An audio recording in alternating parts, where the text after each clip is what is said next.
Your time starts now. அனைவருக்கும் வணக்கம். எனது பெயர் மு. பிரியதர்ஷினி. நான் நாகப்பட்டினம் அரசு மருத்துவக் கல்லூரியில் 1ஆம் ஆண்டு பயின்று வருகிறேன். என்னுடைய தலைப்பு இதய தசை செயலிழப்பில் நொதிகளின் பங்கு. அடுத்து தற்போது கற்றல் நோக்கங்கள் என்னென்றால் அறிமுகம், ஈடுபடும் நொதிகள், அவற்றின் செயல்பாடுகள். அடுத்து அறிமுகம். முதலில் நாம் நொதியை பார்ப்பதற்கு முன்பு இதய தசை செயலிழப்பு அப்படின்னா என்ன அப்படின்னு பார்க்கலாம். இதய தசை செயலிழப்பு என்பது இதய தசைக்கு ரத்த ஓட்டம் தடைபடுவது. இதனால் இதய தசை செல்கள் இறந்து போகிறது. எதனால் இதய தசை செயலிழப்பு ஏற்படுகிறது என்றால் பல காரணங்கள் உள்ளது. அதில் கொழுப்பு படிதல், ரத்தம் உறைந்து கட்டியாக கரோனரி தமனியில் படிதல், இது போன்ற பல காரணங்கள் உள்ளது. இந்த இதய தசை செயலிழப்பு நடைபெறும் பொழுது ரத்தத்தில் பல நொதிகள் வெளியேறுகிறது. அந்த நொதிகளின் மூலமாக அந்த நோயாளிக்கு அந்த இதய தசை செயலிழந்த பகுதியோடைய தீவிரத்தையும் சிகிச்சையும் அளிப்பதற்கு மிகவும் உதவியாக இந்த நொதிகள் இருக்கிறது. அடுத்து நொதிகள் creatine kinase, troponin, lactate dehydrogenase, aspartate amino transferase, கொழுப்பு அமில இணைப்பு புரதம், மயோகுளோபின். அடுத்து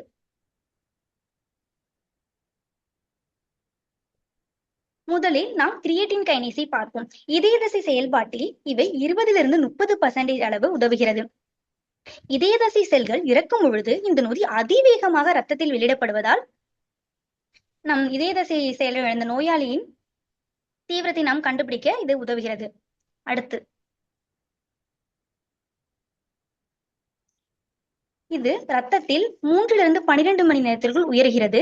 உச்சநிலை 24 மணி நேரத்திற்குள் அடைகிறது. இயல்பு நிலைக்கு திரும்பும் நேரம் 2லிருந்து 3 நாட்கள். அடுத்து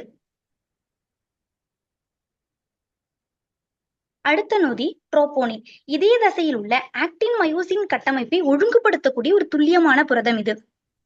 இதய தசை இறப்பை இவற்றின் தரநிலையை வைத்து கண்டறியலாம்.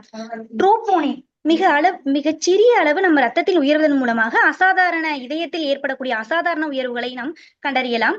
ஆரம்ப கட்டத்தில் அந்த நோயை உறுதி செய்வதற்கும் அல்லது அந்த நோயை நிராகரிப்பதற்கும் இந்த ட்ரோபோனின் நமக்கு உதவியாக இருக்கிறது. அடுத்து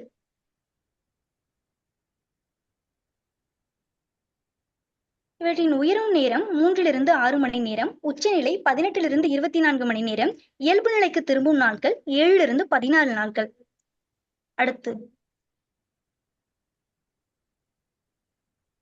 அடுத்ததாக லாக்டேட் டீஹைட்ரோஜினேஸ் நொதி. இது அனைவருக்கும் தெரிந்த நொதி. பைருவேட்டை லாக்டேட்டாக மாற்றக்கூடிய நொதி.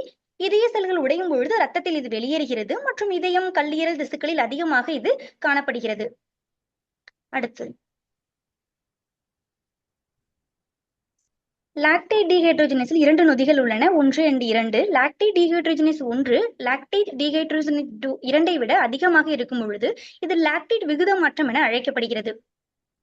இதனுடைய உயர்வு இது ரத்தத்தில் உயரும் நேரம் 12லிருந்து 24 மணி நேரம், உச்சநிலை 48லிருந்து 72, அதாவது 2 நாள்லிருந்து 3 நாட்கள். இயல்பு நிலைக்கு திரும்பும் நேரம் 7லிருந்து 10 நாட்கள். அடுத்து ஆஸ்பர்டேட் அமினோ டிரான்ஸ்பரேஸ். இந்த நொதி மைட்டோகாண்ட்ரியாவில் உள்ள நொதியாகும். இதய செல்கள் காயமடைந்த பின்பு இது ரத்தத்தில் வெளியேறும்.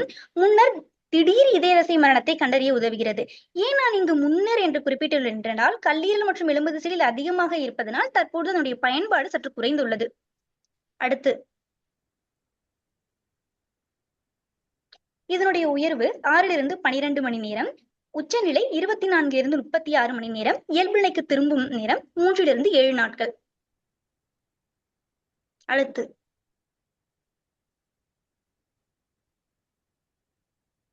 இதய வகை கொழுப்பு அமில இணைப்பு புரதம். இந்த நொதி இதய செல்களில் கொழுப்பு அமில ஓட்டத்தில் ஈடுபடும் சிறிய சைட்டோசாலிக் புரதமாகும். இது குறைந்த மூலக்கூறு எடையால் விரைவாக ரத்தத்தில் வெளியேறுகிறது.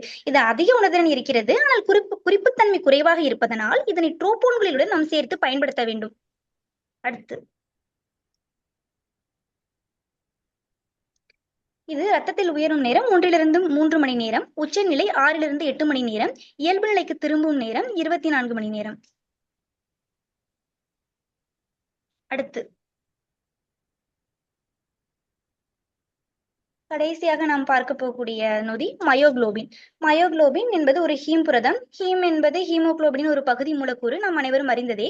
இதய தசை மற்றும் எலும்பு தசைகளிலும் இது காணப்படுகிறது. தசைகளில் ஆக்சிஜனை கொண்டு செல்லும் பணியை இது மேற்கொள்கிறது. இது ஒரு நொதி இல்லை என்றாலும் இதய தசை செயலிழப்பில் மிக ஆரம்பத்தில் உயர்வதால் இது கார்டியாக் மார்க்கராக பயன்படுத்தப்படுகிறது. அடுத்து இதனுடைய ரத்தத்தில் உயரும் நேரம் 1 to 3 மணி நேரம், உச்சநிலை 6 to 9 மணி நேரம், இயல்பு நிலைக்கு திரும்பும் நேரம் 24 மணி நேரத்திற்குள். அடுத்து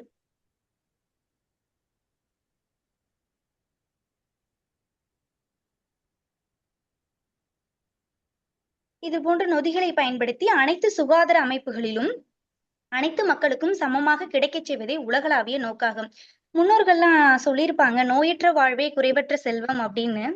அது உண்மைதான். ஆனா இந்த ஒரு நவீன காலத்துல நம்ம சாப்பாட்டு வழிமுறை, நம்முடைய பழக்க வழக்கங்கள்னால அதை பின்பற்ற முடியல அப்படின்னாலும் முன்னெச்சரிக்கை நடவடிக்கைகளாக உடற்பயிற்சி மேற்கொள்ளுதல், கொழுப்பு நிறைந்த உணவுகள் அதிகம் எடுத்துக்கொள்ளாது இருத்தல், துரித உணவுகளை தவிர்த்தல், இது போன்ற பல முன்னெச்சரிக்கை நடவடிக்கைகளை மேற்கொள்வதன் மூலம் இதய தசை செயலிழப்பை, அதாவது மாரடைப்பு என்று சொன்னால்தான் பல சிலருக்கு தெரியும்.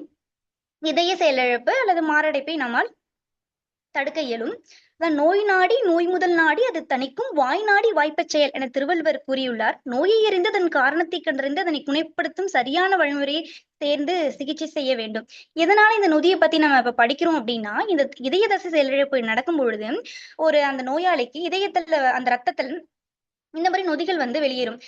நம்ம அவர்களை மருத்துவமனைக்கு அழைத்து செல்லும் போது அந்த நொதியை பயன்படுத்தி, அந்த நொதிக்கு நிறைய டெஸ்ட் இருக்கு, தேர்வுகள் இருக்கு. அதை எடுப்பதன் மூலமாக அந்த நோயாளிக்கு எந்த பகுதியில் இதய தசை அதிகமாக தீவிரமாக இருக்கிறது, செயலிழப்பு தீவிரமாக இருக்கிறது, எப்பொழுது இந்த நடந்துள்ளது, சிகிச்சைகளை கணிப்பதற்கு இந்த நொதிகள் பயன்படுகிறது.